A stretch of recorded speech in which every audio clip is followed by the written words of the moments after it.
Hey creative friends, welcome to my channel and welcome to another recipe that I'm doing for the amazing shelf-stable pantry collaboration that I think is awesome because there's links to download a cover for a cookbook. There's even the little side thing so that you can put this on your shelf and know what it is. Put this in your pantry.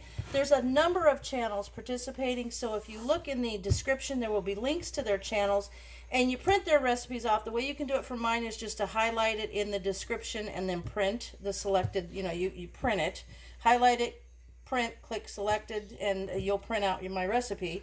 So you can keep recipes as these months go on and build a really great pantry stable, shelf-stable pantry cookbook.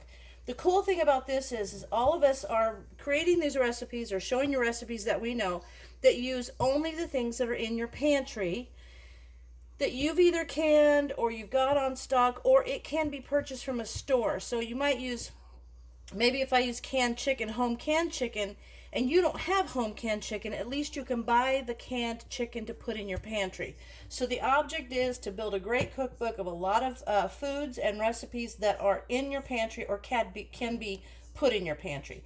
So I gotta show you. I'm doing another. Last month I did oat milk, which is super good, super easy to do, and it was pretty popular. And you can see this. This is a 25-pound bag of the extra thick rolled oats, and these are the Bob's Red Mill. And I like getting these big bags because I love oatmeal. I use it. I love it for breakfast. I use it in a lot of things. So I'm going to show you today another recipe using oats. And I also have another recipe for next month, staying with the oats theme. So we'll see how we go. But anyway, what we're going to do today is I'm going to show you how to make the base of instant oatmeal. You don't have to go to the store and buy instant oatmeal. And for crying out loud, I don't know why. When you can make something super simple that's all ingredients that you know, but if you go to the store and buy those ones that are prepackaged, there's stuff in there that I don't know why they have to put it in there, because you don't have to have it in there. So I'm going to show you how to make this. It's super simple. And you can multiply this. Say you've got a house of 10 kids and you want to have a bunch of this on hand. You can multiply this recipe as much as you want. You can cut it back, but this amount right here is good for us. So what I'm going to do is I'm going to take my oats and I'm going to put 3 cups of oats in this bowl. So there's 1, 2. You ever notice how instant oatmeal have some like whole oats and then some like creamy? This is how this happens.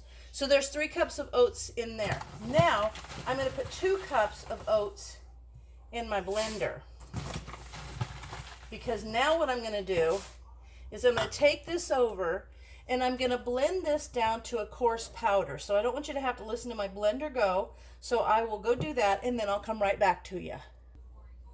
All right, so I've got this blended and you can see it. It's kind of almost like a cornmeal is the way it looks. So now I'm going to pour that together.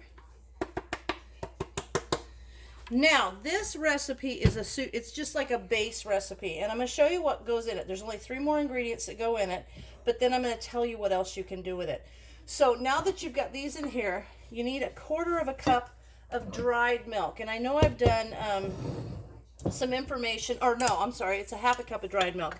I've done information on the difference between dried milk and instant milk. Basically, dried milk is just that. It's dried milk. Whereas instant milk is made to dissolve quicker and in cold water. So it's kind of puffed up. So it's dried milk, but it's puffed up like popcorn would puff. So the thing is, with the differences between dried and instant milk is if you've got a recipe and all you have is instant milk and it calls for dried milk, you need to double it, because it's a lot lighter and it's all puffed up, so there's a lot of air in it, and it needs to be doubled in order to make the same amount. So this is 1/2 cup of dried milk. You would use 1 cup if you were using instant milk. So there's that. And this is fine to use dried in because you're going to reconstitute it with hot water. So this is fine. So now see how it's looking like the consistency of the instant oatmeal in the packets? Okay, so we're going to mix that nice. And now we're going to put in 1/4 cup of brown sugar. So I like brown sugar. Sometimes I might get a little more, but it's fine. So I'm going to put in 1/4 cup of brown sugar. a little extra piece of brown sugar in there. I might get a little more because I like it. Okay, there's my 1/4 cup of brown sugar. Oh, I should have let you see that. So there, I put the brown sugar in. Sorry about that. Just kind of blocked your view. Ha. Okay. There's the 1/4 cup of brown sugar, and I'm going to mix this all in. And now, this will keep, all of these ingredients are shelf stable for a really long time. You can seal this up in a bag. You can vacuum seal it. It'll be great. Just like any other of these ingredients as far as the shelf stable part of it. Now, there's different ingredients. If you were to put nuts in here, if you were to put other things in here, the shelf stable length of how long it's shelf stable may not be as long. So just pay attention to the ingredients and kind of follow the shelf stable guidelines on those ingredients. I've got some chunks in my brown sugar I need to kind of mix out. And so now the next thing I'm going to put in, and the last thing, is 1/2 tablespoon of cinnamon. So I'm going to put that in. So this is going to be your basic cinnamon instant oatmeal. Okay? That's what we got going here. And then I'm going to show you how I make it too. Okay, so there's this. Now the cool thing about this too is that you can package these up in, say, little, it's 1/2 cup is a serving. So you could package them up in those little sandwich bags, little snack size sandwich bags. That'd be great. And then people could just grab and go. Or, like I do, I'm just going to leave it in a canning jar. Probably one of these kind that I keep the bale top jars. I'm just going to keep it in there and then scoop out 1/2 cup. All right, so there you have it. Now, the cool thing about this is that you can add anything you want. If you are a dehydrator, I've done this. I have powders, like fruit powders, from where I've dehydrated fruit and then I've ground it into powders, like peach powder and stuff. That's the deal. When you get the instant oatmeal at the store, all they have in there is like little tiny shreds of dehydrated fruits and then some dehydrated fruit powder. So that's the thing. That's what makes it like your creamy peach. It probably, the ones that are like peaches and cream will just have more dried milk and peach pieces with peach powder. You could put coconut in here. You could put nuts in here.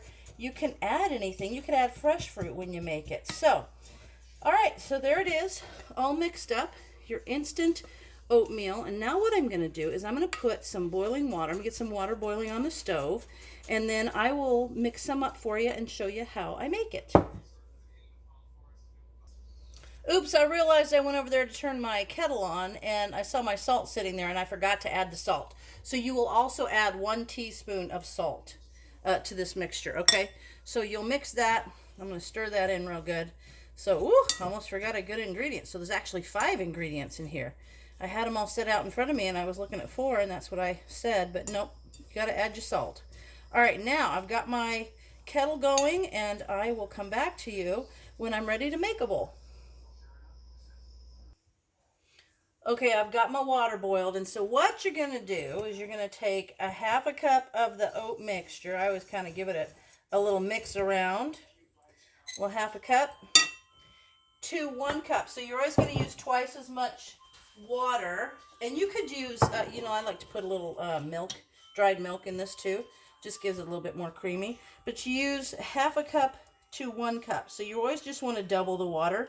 Now you could put the water on there and just put it in the microwave, but I like to mix it. Look at that, just like store-bought. I like to just go ahead and put my milk or my water in there and mix it up, and as it sits it will thicken up, so it'll take a couple seconds. I like to wait a minute or two. See, it's thickening up just like instant oatmeal at the store. So let it get a little thicker. And then I'll add a little bit more, and you just keep adding your water. This is about 1/2 cup of water that I've got in there now. So it also, see there? Looks great. So all you have to do is let this thicken up a little bit, add a little bit more water as it thickens up to get it to the consistency that you like. And of course, if you're going to do things like add instant or dehydrated fruit, you'll want to let it sit a little bit longer in those little pieces and make sure they're small. Will reconstitute and you'll have little bits of fruit in there. So this looks about right. That looks like it'll do. So right there. Now, this is a base. I could add more cinnamon. I could add some nutmeg. I could put honey in there. People put butter on it. Put a little bit of extra cream on there. Anything I want to do to make this oatmeal the flavors that I'm used to from buying at the store. But, see, it's still thickening up a little bit. But there you go. Check it out. Instant oatmeal that you made yourself in your own kitchen. And this is sure a heck of a lot cheaper than buying the little packets at the store. And you know what's in it, and you've made it exactly the way you want it to be. So, there you have it. Another shelf-stable, awesome recipe for the shelf-stable pantry recipes collaboration. I hope you guys are all building your cookbook. And as always, thanks for watching, and I'll see you in my next video.